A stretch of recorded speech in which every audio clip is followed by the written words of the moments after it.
তিনি জগতে গুরু নাম ধরেন।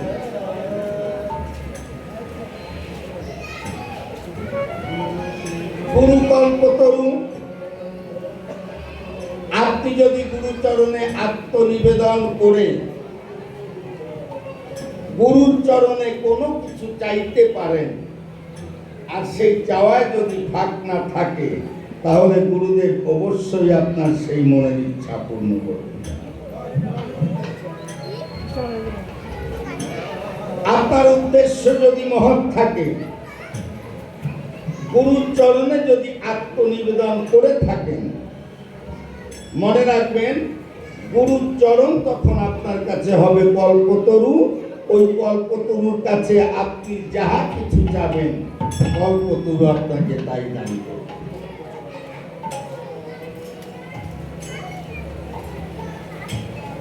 শুভ অক্ষয় তৃতীয়া এই শুভ লগন, তারই মাঝে ধ্বনিত হচ্ছে দেখো মধুর গুরু নাম। গুরু ব্রহ্মা গুরু শ্যাম গুরু শিব গুরু রাম, এই নামেরই মাঝে করো তুমি একবার আত্মনিবেদন।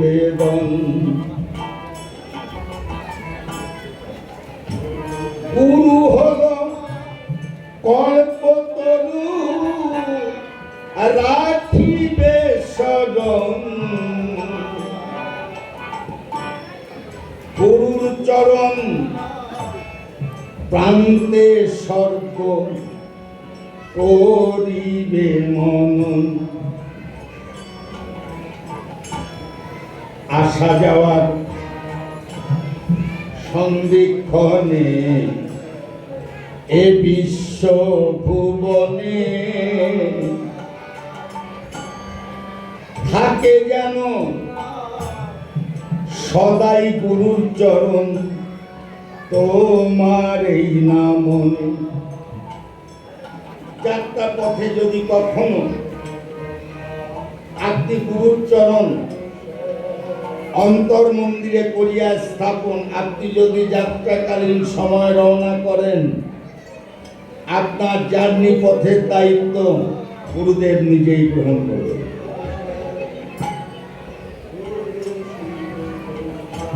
আপনার কাছে কেউ প্রশ্ন করলো, ভাই কোথায় যাচ্ছেন?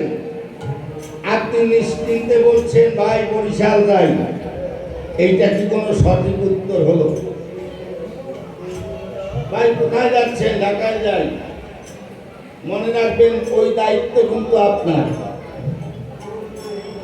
আপনি ঢাকায় যাবেন, আপনার দায়িত্ব। আর যদি আপনি একবার বলেন যে গুরুদেব যদি নেয় তাহলে ঢাকায় যাব, আপনাকে নেওয়ার দায়িত্ব গুরুদেব।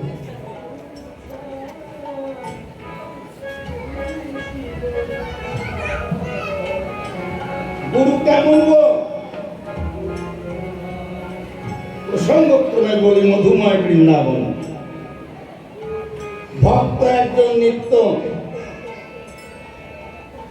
নৌকাখানা লইয়া সঙ্গে জনগণ পারাপার করে যা কিছু অর্থ করি পায়, তা দিয়েই তার সংসার চলে।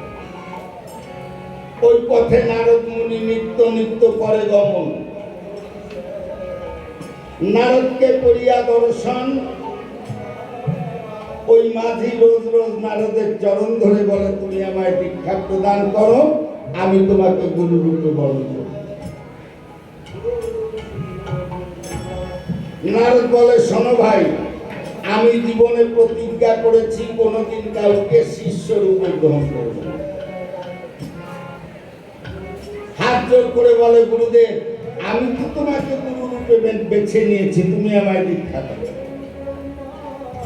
নারদ মুনি একদিন বিরক্তি ভরে ডেকে বলে, ওই মাঝির ধারে শোন, আজ থেকে তুই 10 হাত জপ করবি, তোর নৌকা কয় আর 10 হাত, তুই 10 হাত জপ করবি। দেখুন বিশ্বাসে মিলায় বস্তু তর্কে বহুদূর। ওই মাঝি সদা সর্বক্ষণ হাতে করে কর্ম আর মুখে জপ করছে 10 হাত। 10 হাতের অধিকারী যিনি দুর্গা দেবী স্বয়ং আবির্ভূত হলেন। বলো তুমি আমার কাছে কি চাও? বললো বা তুমি আমার গুরু, তোমার 10খানা হাত কেন? দুর্গা দেবী বলে আমি 10খানা হাত দিয়ে আমার গুরুকে ডাকি। তোমারও গুরুদেব আছে? হ্যাঁ আছে। হাত জোর করে বলে মাঝি তোমার গুরুকে একটু আনো না তোমার কাছে, আমি একবার দর্শন করি। আমার মাতা পার্বতী আহ্বান করছেন ভোলা মহেশ্বরকে। আবির্ভূত হলেন ভোলা মহেশ্বর স্বয়ং। মাঝি বলে বা তুমি পড়েছ বাঘের চামড়া, কিন্তু তোমাকে দেখতে অতি মনোরম, অতি মনোহর তুমি। আচ্ছা তোমার হাতে এটা কি? বলে এটা জমুর। তুমি এই জমুর দিয়ে কি করবো? কেন তুমি জানো না? না আমি জানি না। বলো। শিব বলে এই জমুর দিয়ে আমি আমার গুরুকে আহ্বান করি। বা তোমারও গুরু আছে? হ্যাঁ আছে। হাত জোর করে বলে তোমার কাছে ওই গুরুকে একবার ডেকে নিয়ে আসো। ডমরু লইয়া হাতে যখন আমার ভোলা মহেশ্বর ভগবান কৃষ্ণকে ডাকে, স্বয়ং কৃষ্ণ বংশী লইয়া বদনে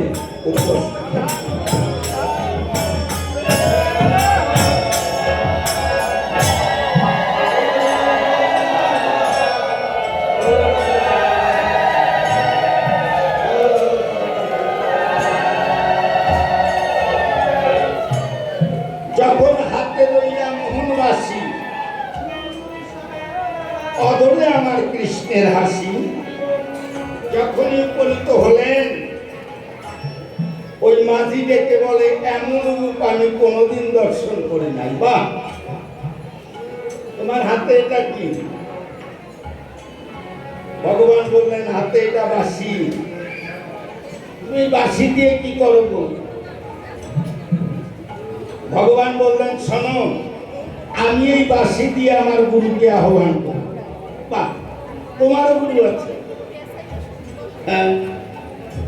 হাত জোর করে বলি তব কাছে একবার তোমার গুরুকে আনো আমাদের সবার সামনে। যখন বংশীতে দিল টান, আর রাধা নামের তখন হলো গান। আর রাধাদেরই এসে ভগবান শ্রীকৃষ্ণের দাঁড়ালো বাম পাশে। মাঝি হাত জোর করে ডেকে বলে আমার আর কোনো চাহিদা নাই, আমি এই যুগল চরণে আত্মসমর্পণ।